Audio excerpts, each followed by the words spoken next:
ठाकरेंच्या शिवसेनेचे जिल्हा प्रमुख सुधाकर बडगुजर यांना तडीपारीची नोटीस बजावण्यात आली आहे। तडीपारीची नोटीस घेण्यास सुधाकर बडगुजर यांनी नकार दिलेला आहे। बडगुजर वरिष्ठ पोलीस अधिकाऱ्यांची या संदर्भामध्ये भेट घेणार असल्याचे कळते। सलीम कुत्ता डान्स प्रकरणामध्ये मॅरेथॉन चौकशी झाल्यानं बडगुजर राज्यभर चर्चेत आलेले होते। शिंदेंच्या शिवसेनेचे जिल्हा संपर्क प्रमुख विजय करंजकर यांनी कालच्या मेळाव्यामध्ये त्यांच्यावरती निशाणा सुद्धा साधला होता।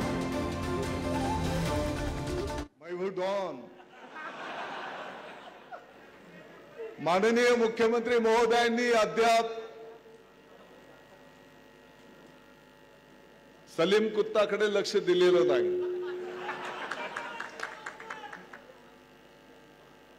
ज्या दिवशी थोडीशी नजर सलीम कुत्तावर मुख्यमंत्री महोदयांची पडेल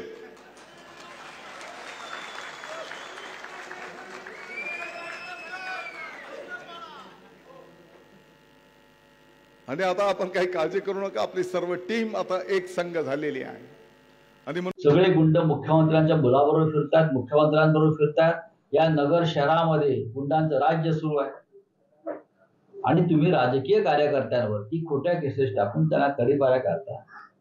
4 जून नंतर याला उत्तर दिलं नाही। स्वतः या राज्याचा जो मुख्यमंत्री आहे तो तडीपार होईल अशी त्याची गुन्हे आहे। मुख्यमंत्री आणि त्याची टोळी यांचे एवढे अपराध आहेत की या एकनाथ शिंदेना सुद्धा तडीपारीची नोटीस बजावली जाईल अशी त्याची गुन्हे आहे। एकतर ते तुरुंगात जातील किंवा तडीपार। लिहून ठेवा, माझं हे नगरला सांगतोय। त्यांच्या मागे लागेल आणि ते तुरुंगात जातात। त्यांना कोणी वाचवणार नाही। त्यांना वाचवायला मोदी येणार नाही की अमित शहा येणार नाही की फडणवीस येणार नाही। त्यांनी तयारी ठेवावी तुरुंगात जायची, त्यांनी आणि त्यांच्या लोकांनी।